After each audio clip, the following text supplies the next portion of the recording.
چاته هر قسم غم را پیښ شي او یا په ډېر سخته چې دې پریشانۍ کې مبتلا شي، اوس د هغې نه به دې څنګه خلاصېږي؟ نو یو اسان عمل درته یم. کم یو انسان چې 3000 کرته 3000 ځله استغفر الله ربي واتوب الیه، دغه مختصر جمله، دغه دعا دا ووایي که په یو ورځ کې وویله نو ډېره ښه ده، او که نه یو شپه او یو ورځ یې مسلسل وویله نو د دې به ډېر عجیب او غریب تاثیرات سیکي. یو دویم عمل هم درته یم کوم چې په حدیث مبارک کې راغلی دی، هغه یو دعا ده، دا یو ده: لا اله الا الله وحده لا شریک له له الملک وله الحمد وهو على كل شيء قدیر. دې ته وایي دعای مسنونه، مأثوره.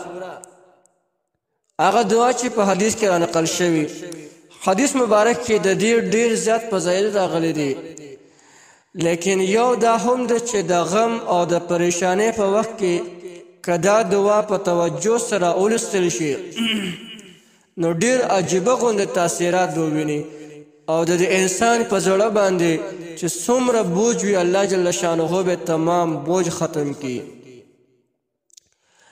بله چې چاته صح مصیبت، غم، پریشانی او تکلیف ورسي او په دغه وخت کې الله الصمد وظیفه دا وکي، یعنی بې تعداده ویم داسې وایي الله الصمد الله الصمد الله الصمد، دا وظیفه ډېره زیاته وکي او په الله جل جلاله بنیاز ذات ته په هغه باندې توکل وکي نو عجیب تاثیرات به سیکي.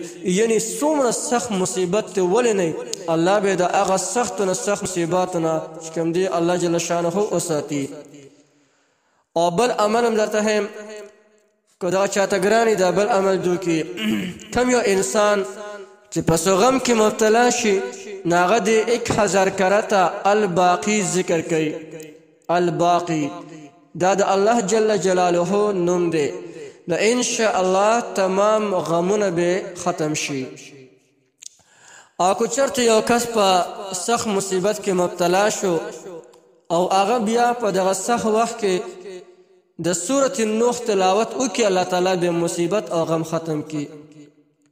بل یو عمل، کم یو انسان چې د سورة انعام آیات نمبر 13 بسم الله الرحمن الرحیم وله ما سکن فی اللیل والنهار وهو السمیع العلیم، دا آیات مبارک د غم د لرکولو په واسطې سره بار بار وی نو ان شاء الله چې هر قسم غمونه وي الله جل جلاله به یې ختم کی. چاته هر قسم غم را پیښ شي او یا په ډېر سخته چې دې پریشانۍ کې مبتلا شي، اوس د هغې نه به دې څنګه خلاصېږي؟ نو یو اسان عمل درته یم. کم یو انسان چې 3000 کرته 3000 ځله استغفر الله ربي واتوب الیه، دغه مختصر جمله، دغه دعا دا ووایي که په یو ورځ کې وویله نو ډېره ښه ده، او که نه یو شپه او یو ورځ یې مسلسل وویله نو د دې به ډېر عجیب او غریب تاثیرات سیکي. یو دویم عمل هم درته یم کوم چې په حدیث مبارک کې راغلی دی، هغه یو دعا ده، دا یو ده: لا اله الا الله وحده لا شریک له له الملک وله الحمد وهو على كل شيء قدیر. دې ته وایي دعای مسنونه، مأثوره.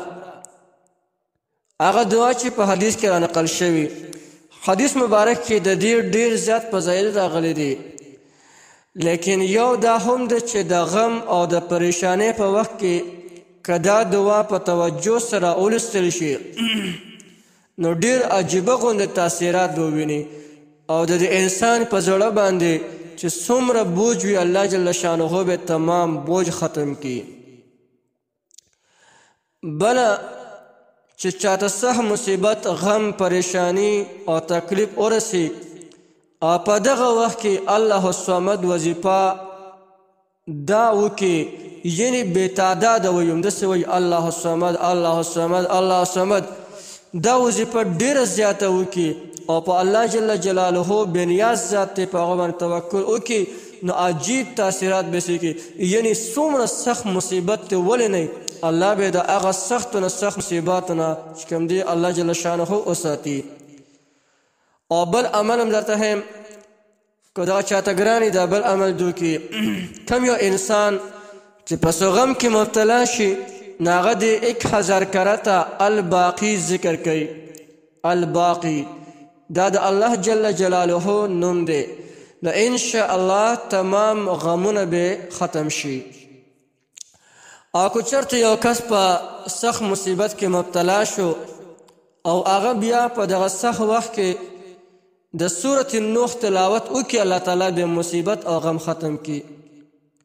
بل یو عمل کم یو انسان چې د سورة انعام آیات نمبر 13 بسم الله الرحمن الرحیم وله ما سکن فی اللیل والنهار وهو السمیع العلیم دا آیات مبارک د غم د لرکولو په واسطې سره بار بار وی نو انشاء الله چې هر قسم غمونه وي الله جل جلاله به یې ختم کړي.